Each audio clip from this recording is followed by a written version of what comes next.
Então nós vimos lá em Lucas o começo, que foi aquilo que Jesus fez e ensinou. E aí o segundo momento nós vimos então em Atos, semana passada, o começo do testemunho. Vocês lembram o versículo chave de Atos? Não. Receberão poder e serão minhas testemunhas em Jerusalém, Judéia, Samaria e até os confins da terra. Tá bom? Eu estou fazendo isso para instigar vocês mesmo a tentarem lembrar um pouquinho daquilo que a gente tem visto. Grava mais, se você depois em casa der uma repassada no texto que nós lemos, ajuda. Tá? Então, é um desafio aí para nós. Irmãos, nós vimos os capítulos de 1 a 12 de Atos. Ok? E nos capítulos de 1 a 12, é a igreja começando a expandir, a igreja começando a crescer. E como é que essa igreja está crescendo? Ela começou com Jerusalém. Então ela se expandiu, começando por Jerusalém.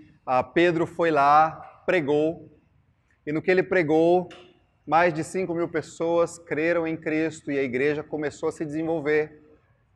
Logo depois disso, perseguição. Vocês lembram quem morreu nessa perseguição? Vou acender a luz aqui só um minutinho. Quem? Estevão, foi o primeiro? Isso. Tiago depois, no capítulo 12, né? Tiago no capítulo 12. Estevão no capítulo 8, comecinho do 8, na verdade, capítulo 7, finalzinho do 7. E o que nós vimos nisso? Que a igreja de Jerusalém, com a primeira perseguição ali, todo mundo foi espalhado, menos os apóstolos. Os apóstolos ficaram em Jerusalém, os outros, praticamente todos, foram espalhados pelas regiões vizinhas. Ok? Então essa é a primeira fase de perseguição, a pregação em Jerusalém. E aí começa a pregação, então, para fora de Jerusalém, Judéia e Samaria. Hoje eu queria conversar com vocês no livro de Tiago. Por que no livro de Tiago? Porque é mais ou menos dessa época. Tiago foi escrito mais ou menos nesse primeiro momento, depois dessa segunda perseguição aí, o livro de Tiago foi escrito. Então abra lá, Tiago, capítulo 1.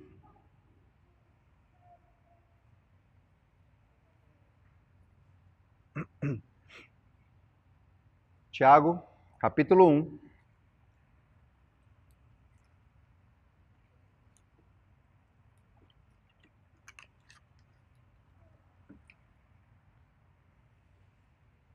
Versículo 1. Tiago 1, 1.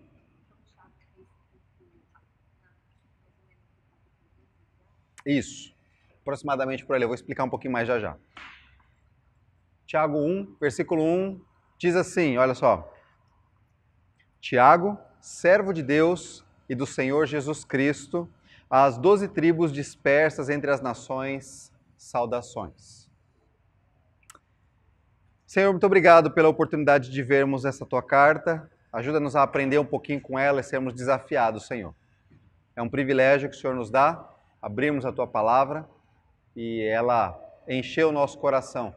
Nos desafia a prestar atenção nela e aprender com tudo que ela pode nos trazer, Senhor. Eu oro assim agradecido, pedindo a tua direção, em nome de Jesus. Amém. Irmãos, a primeira coisa que eu quero que vocês saibam é o seguinte, Tiago foi escrito mais ou menos entre o ano 45 e o ano 49, tá? Que é esse períodozinho que nós estamos vendo ali de Atos. Isso dá mais ou menos aí 15, 16, de 12 a 16 anos depois que Jesus subiu ao céu. Então Jesus subiu ao céu, aí dali uns 12 a 15 anos, a igreja viveu tudo isso aí, perseguições em Jerusalém, ela está crescendo. Aí você tem Tiago escrevendo uma carta, isso aqui é uma carta. Um pouquinho diferente de Atos, porque Atos ele é um livro onde ele está escrevendo um monte de coisa que aconteceu. Tiago está escrevendo uma carta para pessoas diretamente. Ele está dizendo, olha, faça isso e não faça aquilo. Uma carta pessoal, ele está escrevendo. Aí a pergunta é, para quem que ele está escrevendo, né? E o foco de Tiago aqui são pessoas, são crentes, aqueles crentes que foram espalhados por causa da perseguição. Então eles foram espalhados por causa da sua fé, eles foram morar afastados, em regiões afastadas. Então Tiago está escrevendo uma carta para essas pessoas que no final se tornaram igrejas ali. Para quê? Para fortalecer, para encorajar, para exortar, né? Advertir, ensinar. Esse era o propósito de Tiago. Lembra? A igreja ainda é muito nova. Aquele pessoal creu em Jesus Cristo e ele foi espalhado. Então essa primeira carta de Tiago, ele é muito prático. Ele tenta ser muito prático. Os estudiosos dizem que é difícil você fazer um esboço do livro de Tiago, porque ele é muito prático, ele é direto ao ser falar sobre a fé vivida. A fé não é só alguma coisa que aconteceu, mas é alguma coisa que aparece de forma visível. E é disso que Tiago está falando aqui. Tiago fala sobre isso nesses seus 5 capítulos. E ele está escrevendo para esses irmãos. Lembra? Eles eram testemunhas ouvindo acerca de Jesus e agora eles precisam ter algumas coisas na sua vida corrigidas. Porque não está legal. É isso que Tiago está fazendo. Tá? Quem foi esse Tiago aqui? Esse Tiago, ele era meio irmão de Jesus, tá? Ele era filho de Maria e José, ok? Então ele era um dos irmãos de Jesus, mas possivelmente o que se sabe sobre ele é que ele só creu em Jesus depois da ressurreição.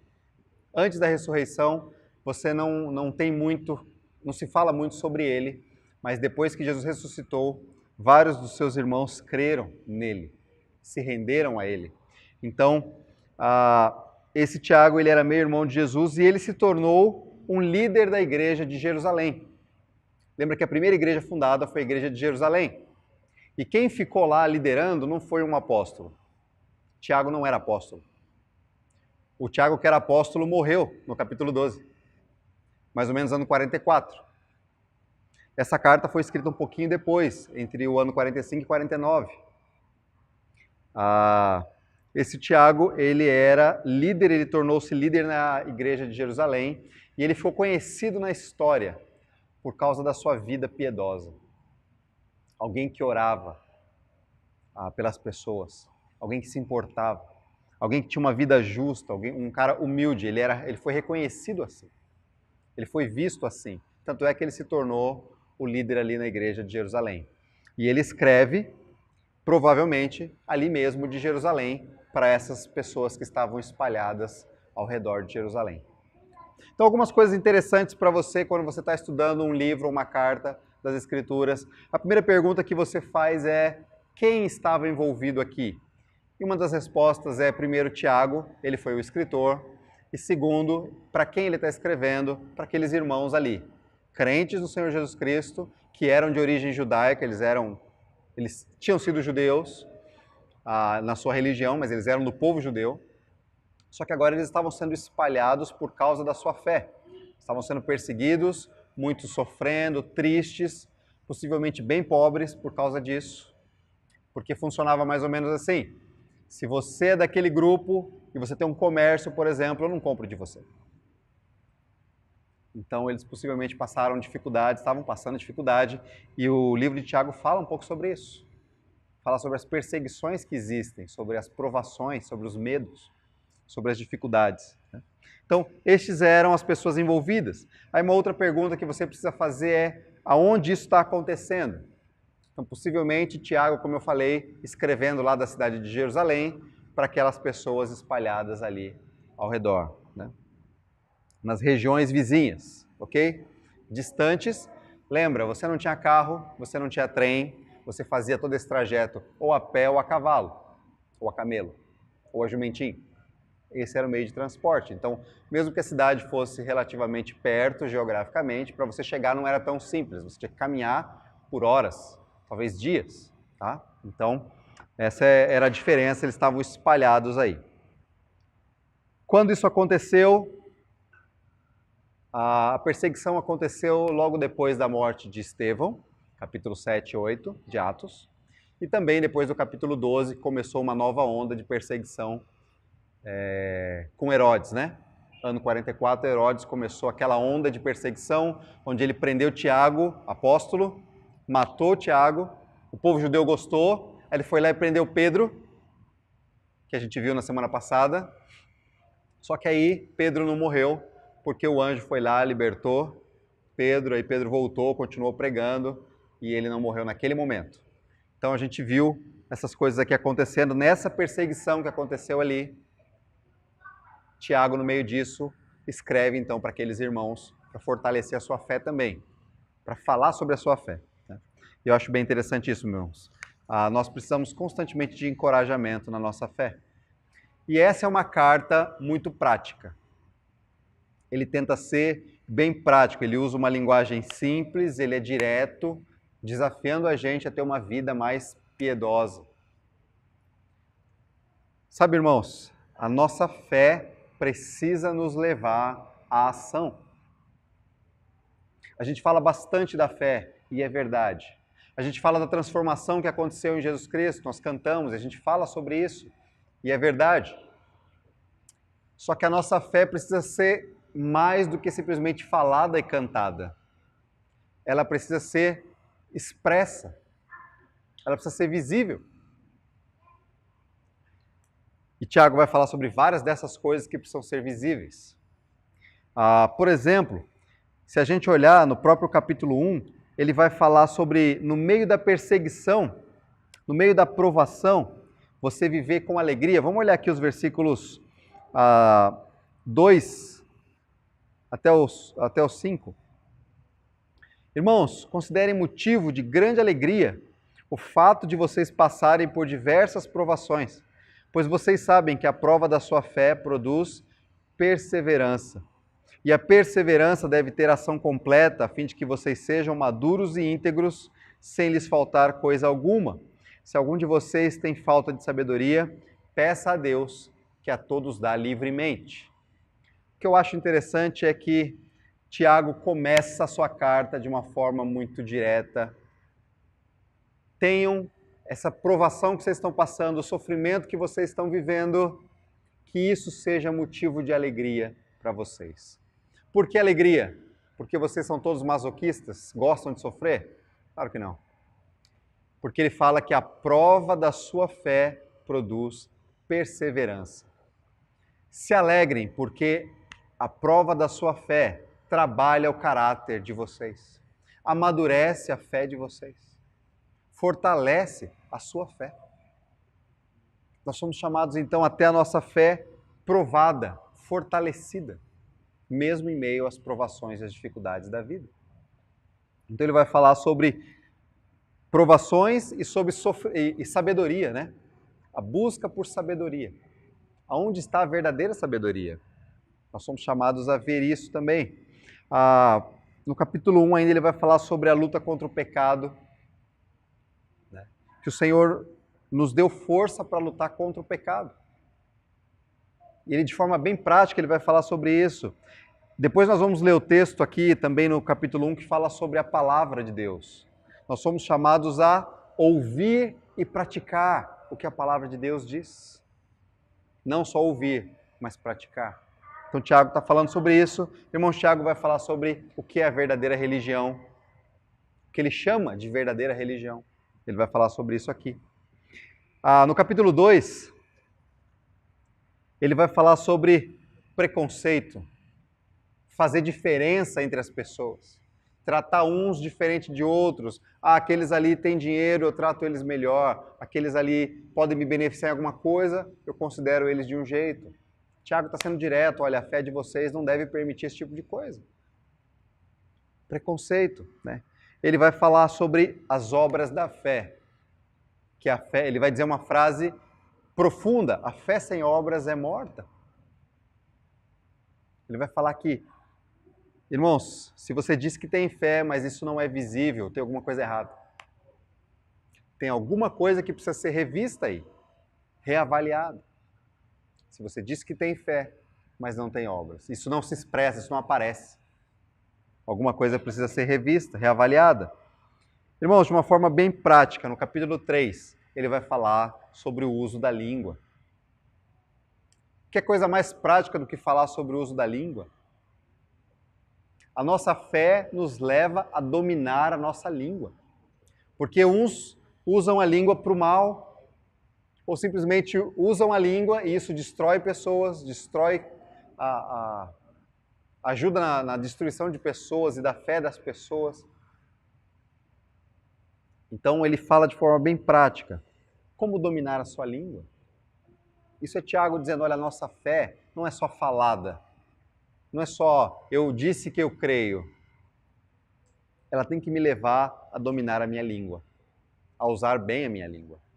Aquilo que eu falo, aquilo que eu deixo de falar. Ele vai falar sobre isso aqui. Uma outra coisa que ele cita aqui é a verdadeira sabedoria. Ele vai dizer que a verdadeira sabedoria está em ter paz com os irmãos. Isso significa o quê? Que possivelmente estava havendo brigas entre os irmãos. Ele fala, o que é a verdadeira sabedoria? Se não ter paz com os irmãos. Sabedoria do alto, ele fala. Finalzinho do capítulo 3. Essa é a sabedoria do alto. A nossa fé nos leva a ter paz com os irmãos, mesmo conhecendo os irmãos como a gente conhece. Não é fácil. Esse é o desafio. Quando a gente olha aqui para essa carta, a nossa fé tem que nos levar a mover, né? Irmãos, Tiago vai falar sobre o nosso orgulho e o nosso egoísmo. Ele vai dizer que o nosso orgulho nos leva a fazer planos que a gente acha que tem controle sobre o dia de amanhã. E ele vai dizer, vocês estão errados, né? No capítulo 4 ele fala sobre isso. Versículo 13. Ouçam agora vocês que dizem, capítulo 4, versículo 13.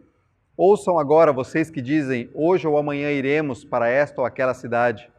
Passaremos um ano ali, faremos negócios e ganharemos dinheiro. Vocês nem sabem o que acontecerá amanhã. Que é a sua vida? Vocês são como a neblina que aparece por pouco de tempo e depois se dissipa.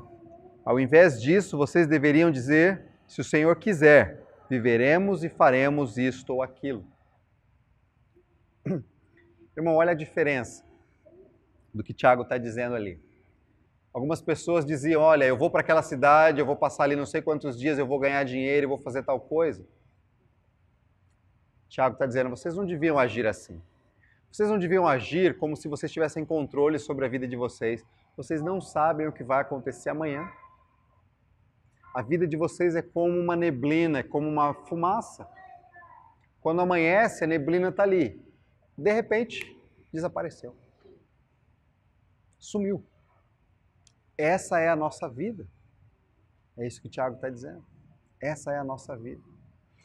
Isso deve nos levar, então, à humildade e não ao orgulho. Quando eu digo, eu sei o que vai acontecer amanhã, eu vou fazer isso, isso, isso e aquilo, está tudo controlado e tem que ser assim, eu estou dizendo, olha, eu não dependo de Deus, eu faço tudo sozinho. Só que isso não existe, gente. Então a nossa fé nos leva a reavaliar a nossa vida diante do Senhor, de forma bem prática, né? Como é a nossa vida diante do Senhor. Uma das outras coisas que ele fala aqui de orgulho é a gente se considerando superior ao nosso irmão, falando mal do irmão. Ele diz, quando você fala mal do irmão, você está julgando o seu irmão e você está se considerando superior ao seu irmão. Só que ele fala, quem é o único juiz que existe? Não é você, é Deus. Mais uma vez, de forma bem prática. Quando eu falo mal do meu irmão, quando eu julgo o meu irmão, eu tenho que tomar cuidado com isso. Tiago está dizendo, olha, a minha fé me leva a reavaliar como eu olho para o meu irmão. Bem prático. Eu acho tremendo o capítulo 4, os versículos de 1 a 3. Ele diz o seguinte, olha se isso não te identifica, ou a gente, ou todos nós. De onde vêm as guerras, capítulo 4, versículo 1. De onde vêm as guerras e contendas que há entre vocês, ou dentro de vocês? Não vem das paixões que guerreiam dentro de vocês? Vocês cobiçam coisas e não as têm, matam e invejam, mas não conseguem obter o que desejam. Vocês vivem a lutar e a fazer guerras, não têm porque não pedem. Quando pedem, não recebem, pois pedem por motivos errados para gastarem seus prazeres. Irmãos, a luta do interior do ser humano. De onde provém as guerras que há entre nós, no sentido dentro do nosso coração, mas entre nós, no meio dos irmãos? De onde vem? Senão da luta de cobiças. Eu desejo isso, meu irmão deseja aquilo. A gente discorda, a gente entra em atrito. Isso acontece entre irmãos, isso acontece dentro de casa, com a família. Eu quero uma coisa, minha esposa quer outra coisa. Conflito. De onde procedem essas guerras e contendas, senão do nosso coração corrupto, que quer as suas coisas acima de tudo? Né? Tiago está sendo bem prático. O que a minha fé me leva a fazer diante disso? Eu disse que creio. Como eu vivo isso? Desafio aqui de Tiago, aplicação bem direta. Irmãos, o capítulo 5 é outro bem difícil, porque ele vai falar sobre dinheiro. Como a gente usa dinheiro, como a gente lida com dinheiro e como a gente lida quando a gente não tem dinheiro, ou quando a gente tem dinheiro. Como a minha fé me leva a me mover diante disso. Né? O capítulo 5 ele faz uma advertência também aos ricos que se tornavam cada vez mais ricos, oprimindo os pobres. Grandes desafios aqui que Tiago mostra para a gente. Ele vai falar sobre o sofrimento. Quer ver? Olha o versículo 7 do capítulo 5. Portanto, irmãos, sejam pacientes até a vinda do Senhor. Sejam pacientes, não é até amanhã, é até a vinda do Senhor. Pode ser que seja amanhã, pode ser que seja à tarde, pode ser que seja daqui a alguns anos. Sejam pacientes. Vejam como o agricultor aguarda que a terra produza a preciosa colheita e como espera com paciência até verem as chuvas de outono e da primavera. Sejam também pacientes e fortaleçam o seu coração, pois a vinda do Senhor está próxima. O desafio para nós a vivermos diante disso, né? No versículo 10, ele fala assim: tenham os profetas que falaram em nome do Senhor como exemplo de paciência diante do sofrimento. Como vocês sabem, nós consideramos felizes aqueles que mostraram perseverança. Vocês ouviram falar da perseverança de Jó e viram o fim que o Senhor lhe proporcionou. O Senhor é cheio de compaixão e misericórdia. Então ele aponta para o passado, ele fala, olha para os profetas, eles sofreram também.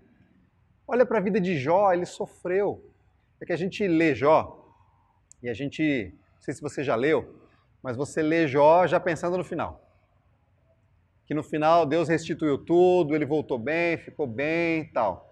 Só que a gente não percebe que até chegar no capítulo 42, foram 41 capítulos de sofrimento. Porque ele começa a sofrer no capítulo 1. Só que esses 41 capítulos não é um dia. Irmãos, esses 40 capítulos levaram meses ou até anos de sofrimento intenso na vida daquele homem. Homem em que não se achava um defeito. Ele sofreu e não foi por causa de um pecado. Porque ele não demonstrou-se isso ali, ele sofreu por causa daquele pecado, não foi por isso. Ele pecou no processo? Pecou no processo. Como todo ser humano peca. Mas dizer que o sofrimento veio na vida dele por causa de pecado não foi. Mas vê o que Deus fez na vida dele. E ele está dizendo, olha a paciência de Jó. Né? Hoje a gente usa essa frase, a paciência de Jó, para qualquer coisinha, né? A paciência de Jó. Mas é muito mais do que isso. A paciência de Jó foi dura durante o sofrimento todo que ele viveu. Ele perdeu tudo que tinha, inclusive a saúde. Ele perdeu família, ele perdeu bens, ele perdeu tudo, inclusive a saúde. Ele ficou lá no canto com o corpo todo cheio de pragas, de feridas. Ele coçava suas feridas com telha. Tanto era o sofrimento daquele homem. Não era pouca coisa. E ele está dizendo, olha, tenham paciência no meio do sofrimento. É isso que Tiago está dizendo. Tiago está chamando a gente também, a nossa fé nos leva a ter paciência até quando? Até quando Deus quiser. Até a vinda do nosso Senhor. Porque hoje você está bem, amanhã eu não sei. Depois de amanhã, quem sabe melhor. Mas e depois de amanhã? A gente não sabe como vai ser. Tenham paciência. A nossa fé nos leva também a ter paciência. Irmãos, e ele termina a carta dele falando sobre oração e sobre confissão de pecados. No finalzinho, ele vai falar sobre isso. Orem uns pelos outros, confessem os pecados. Isso restaura a vida do crente. Tá?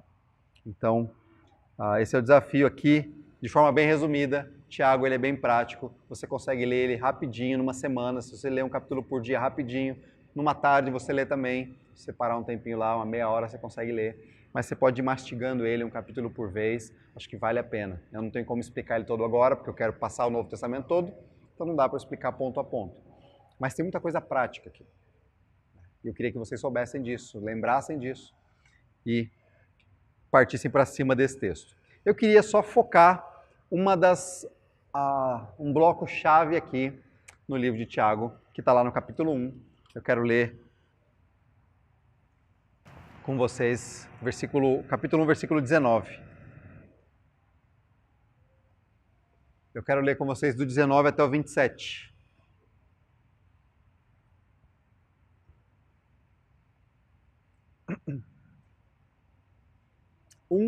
19 a 27, diz assim: Meus irmãos, meus amados irmãos, tenham isso em mente. Sejam todos prontos para ouvir, tardios para falar, tardios para irar-se. Pois a ira do homem não produz a justiça de Deus. Portanto, livrem-se de toda a impureza moral e da maldade que prevalece e aceitem humildemente a palavra implantada em vocês, a qual é poderosa para salvá-los. Sejam praticantes da palavra e não apenas ouvintes, enganando-se a si mesmos. Aquele que ouve a palavra, mas não a põe em prática, é semelhante a um homem que olha a sua face no espelho, depois de olhar para si mesmo, sai e logo esquece a sua aparência. Mas o homem que observa atentamente a lei perfeita, que traz a liberdade, e persevera na prática dessa lei, não esquecendo o que ouviu, mas praticando, será feliz naquilo que fizer. Se alguém se considera religioso, mas não refreia sua língua, engana-se a si mesmo. Sua religião não tem valor algum. A religião que Deus, o nosso Pai, aceita como pura e imaculada é esta: cuidar dos órfãos e das viúvas em suas dificuldades e não se deixar corromper pelo mundo. Olha que coisa prática Tiago está falando aqui. Isso é uma lembrança para todos nós, tá? Primeira coisa, ele fala sobre ouvir. A importância de ouvir. Nós somos muito rápidos para falar. Nós somos muito rápidos para nos irar. A gente ouviu alguma coisa, rapidamente ouviu, a gente logo já fica irritado porque a gente acha que não é justo e a gente fica irritado. Isso é em todos nós. Todos nós somos prontos e rápidos para nos irar. E rápidos para falar. A gente nem ouviu direito e já sai falando. Só que o texto está dizendo, e é bem interessante, irmãos, sejam prontos para ouvir. Sejam lentos, essa é a ideia do tardios. Sejam lentos para falar e lentos para se irar. Espera, mas sejam prontos para ouvir. Em seguida, ele está falando das Escrituras. Né? Ele vai falar que as Escrituras produzem uma diferença na nossa vida. Então, a primeira coisa é ouçam. Segundo, recebam aquilo que vocês ouviram. Aceitem aquilo que vocês ouviram. Eu posso ouvir e simplesmente ignorar aquilo e deixar passar. Como o homem que olha no espelho, assim que ele saiu, ele já não lembra mais como estava exatamente a sua fisionomia. Ele se esquece. Ele fala de forma bem prática no versículo 21. Gente, a palavra chegou a nós. E vocês têm ela aí. E ao ler, ao ouvir, ela está sendo cada vez mais implantada dentro de vocês. Ele está dizendo, aceitem humildemente essa palavra. Peguem essa palavra e coloquem ela em prática na sua vida. É disso que ele está dizendo. Aceitem. Preparem-se para receber. Como que você pode se preparar para receber? Abandonando o pecado, lutando contra os seus pecados, lutando contra o seu coração que é corrupto e mau, colocando ele diante do Senhor, pedindo perdão ao Senhor, reconhecendo isso, humildemente. Então, recebam essa palavra, prontos para ouvir, recebendo ela, disposição, e agora vem, não é só pegar e ouvir e saber repetir o que a palavra diz, ou o que você ouviu. Ele fala no versículo 22, sejam praticantes da palavra, e não somente ouvintes. Ao ouvir, tornem ela prática, né? Porque o ouvinte vai esquecer. Talvez eu e você já tenhamos ouvido esse texto de Tiago muitas vezes. Eu já ouvi muitas vezes. Mas se a gente não coloca em prática, a gente esquece. A nossa tendência é esquecer. Então nós somos desafiados a praticar, a olhar para a nossa vida, como é que eu vou colocar em prática isso? Porque o homem que observa essa lei e põe em prática, ele não esquece daquilo que ouviu, muito pelo contrário, aquilo que ele realizar, ele vai ser contente naquilo, ele será feliz, será bem-sucedido naquilo que ele realizar. Esse é o desafio para nós, irmãos, praticar o que as Escrituras ensinam. Não somente ouvir, mas praticar. E uma quarta e última expressão aqui nesse texto é, além de você ouvir, receber o que a palavra diz, praticar o que a palavra diz, isso mostra resultado. Versículo 26. Se alguém se considera religioso, mas não refreia sua língua, engana-se, sua religião não tem valor algum. Olha o que ele está dizendo. Ele está dizendo que a religião do crente, a religião verdadeira, é você temer a Deus. Temer a Deus e viver para agradá-lo. E olha que interessante o que Jesus fez. Jesus ele não se prendeu e olhar para si mesmo, é o que Filipenses diz, e dizer eu sou o rei, eu não tenho nada a ver com isso, não. Ele veio e se entregou. Diferente do egoísmo, é o altruísmo. O que é o altruísmo? Eu penso no outro, foi isso que Jesus fez. E aqui Tiago está dizendo que a nossa fé nos leva então a viver isso. Viver olhando para o próximo também, né? Ela precisa ser prática, é isso que ele está dizendo, precisa ser prática. Eu preciso lembrar aqui dos órfãos, das viúvas e não me deixar me corromper pelo mundo. É disso que as Escrituras falam. Isso é ser prático na vida. Isso é uma religião que de fato funciona. Eu creio em Cristo, isso me leva a pensar no bem do próximo e não me deixar corromper pelos desejos desse mundo. Autonegação, autocontrole. Irmãos, eu quero só terminar com alguns exemplos aqui para a nossa vida. A gente olha para esse texto e para toda a carta de Tiago e a gente vê a humildade. Nós somos desafiados a viver humilde. Humilde ao contrário do orgulho e do egoísmo. O orgulho me leva a achar que aquilo que eu tenho é o melhor e eu tenho que buscar o melhor para mim. Eu sou melhor, sou considerado o melhor. Ele nos chama à humildade, a receber com humildade. Como Jesus foi, se entregou, se deu. Irmãos, a carta de Tiago nos chama à coerência. Coerência entre aquilo que eu digo crer e aquilo que eu de fato vivo. Eu sei que muitas vezes nós vamos falhar, a gente só não pode se contentar com o fato de que falhou e não vai mudar isso depois, e não vai lutar contra corrigir isso depois. Então nós somos chamados à coerência, nós somos chamados à perseverança, a não desistir, a não desanimar. Seja no meio de sofrimento, seja no meio de perceber as nossas falhas ou as falhas dos outros, seja no meio da perseguição, nós somos chamados a perseverar e não desistir. A carta de Tiago nos chama a prestar atenção à nossa fé. Você disse crer. Isso me leva a quê? Eu preciso prestar atenção à minha fé. E não me esquecer disso na correria do meu dia. Deus está presente comigo todos os dias, mesmo no meio da correria do meu dia. O Senhor se importa com cada detalhe desse meu dia. Então eu quero só relembrar aqui para os irmãos, para a gente fechar. Naquele meio, quando os discípulos estavam testemunhando naquela época, eles começaram a ser perseguidos. Alguns morreram por causa disso. Exemplo de Estevão, exemplo de Tiago, eles morreram por causa disso. E a igreja teve que se espalhar, e nesse meio eles também continuaram sofrendo.